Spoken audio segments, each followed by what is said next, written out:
কাশ্মীরের সন্ত্রাসবাদীরা যে হত্যাকাণ্ড সংঘটিত করেছে তা বর্বরতা ও পাশবিকতা শামিল। শিকারীরা পাখিকেও এভাবে গুলি করে মারে না। এই ঘটনার নিন্দা জানাবার ভাষা নেই বক্তা প্রাক্তন মুখ্যমন্ত্রী মানিক সরকার। সেই সাথে এই বাম নেতা কি করে এই ঘটনা ঘটলো তা অনুসন্ধান করে বের করে সন্ত্রাসবাদীদের দৃষ্টান্তমূলক শাস্তির দাবি জানান। কাশ্মীরের পেহেলগাঁওয়ে সন্ত্রাসবাদীদের তপ্ত বুলেটে 25 জন পর্যটক সহ ঘোড়া চালক এক স্থানীয় যুবকের মৃত্যুতে ক্ষোভে ফুঁসছে গোটা দেশ। এই আবহে শনিবার রাজধানীতে কাজ, বকেয়া মজুরি, খাদ্যসহ জনস্বার্থ সংশ্লিষ্ট বিভিন্ন দাবিতে এবং সন্ত্রাসবাদ, সাম্প্রদায়িকতা ও বিভাজনের বিরুদ্ধে প্রতিবাদ সমাবেশ সংগঠিত করল সিপিএম রাজ্য কমিটি। রাজধানীর ওরিয়েন্ট চৌমুহনীতে অনুষ্ঠিত বামেদের এদিনকার সমাবেশের প্রধান বক্তা প্রাক্তন মুখ্যমন্ত্রী মানিক সরকার এই জঘন্য হত্যাকাণ্ডের তীব্র নিন্দা জানান। যারা কাশ্মীরের স্থায়ী বাসিন্দা ছিলেন না, সেই পরিবারের লোকদেরকে কাশ্মীরে প্রবেশ করে নাগরিক অধিকার যাতে পেতে পারে তার জন্য সুযোগ তৈরি করে দিচ্ছে, এটা তারা কোনো মতেই মেনে নিতে রাজি না। এর প্রতিবাদে যতদূর যাওয়া দরকার ততদূর তারা যাবে, এই হচ্ছে তাদের মূল বক্তব্য। এবং এটাকে সামনে এনে এই আক্রমণটাকে তারা জাস্টিফাই করার চেষ্টা করছে।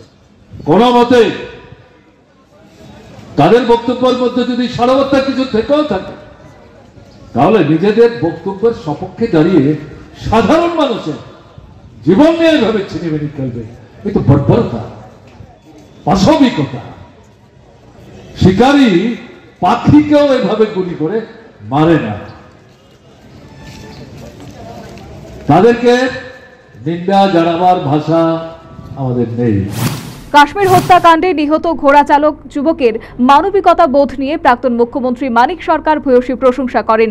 একই সাথে কাশ্মীরে সংঘটিত ঘটনার পরিপ্রেক্ষিতে দেশে বিভাজন সৃষ্টির চেষ্টা হচ্ছে বলে অভিযোগ করেন তিনি। ঘোড়ার গাড়ি চালাচ্ছিল একটা মুসলিম যুবক, দেখবেন এখন তার ছবি সমস্ত পত্র পত্রিকায় ছাপা হয়ে বেরোচ্ছে। সন্ত্রাসবাদীদের উপর ঝাঁপিয়ে পড়ে তাদের হাত থেকে অস্ত্র ছিনিয়ে নিয়ে এই আক্রমণ প্রতিহত করবার জন্য তার নিজের জীবন হিসেব না করে সে সেখানে মুখোমুখি দাঁড়াবার চেষ্টা করেছে।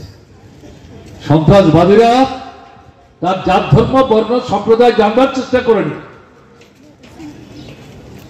তাদের হাতে অস্ত্র গুলিতে তার দেহটাকে ঝাঁঝরা করে দিয়েছে, ঝাঁঝরা করে দিয়েছে। কই কেউ দেখো জিজ্ঞেস করছে না সে হিন্দু না মুসলমান? যারা মানুষের মধ্যে, এমনকি আমাদের ত্রিপুরাতে এই চেষ্টা আছে, বিভাজন তৈরি করার চেষ্টা করছে। সারা দেশে আমরা যেটা লক্ষ্য করছি। বামেদের এদিনকার প্রতিবাদ সভায় প্রাক্তন মুখ্যমন্ত্রী মানিক সরকার ছাড়াও প্রাক্তন মন্ত্রী মানিকদের, এডিসির প্রাক্তন কার্যনির্বাহী সদস্য রাধাচরণ দেববর্মা সহ বাম নেতৃত্বরা বক্তব্য রাখেন এবং কাজ, বকেয়া মজুরি, খাদ্যসহ জনস্বার্থে সংশ্লিষ্ট বিভিন্ন দাবি ও কাশ্মীরে সংঘটিত জঙ্গি হামলার নিন্দা এবং অভিযুক্তদের আইন অনুযায়ী উপযুক্ত শাস্তি প্রদানের বক্তব্য পেশ করেন।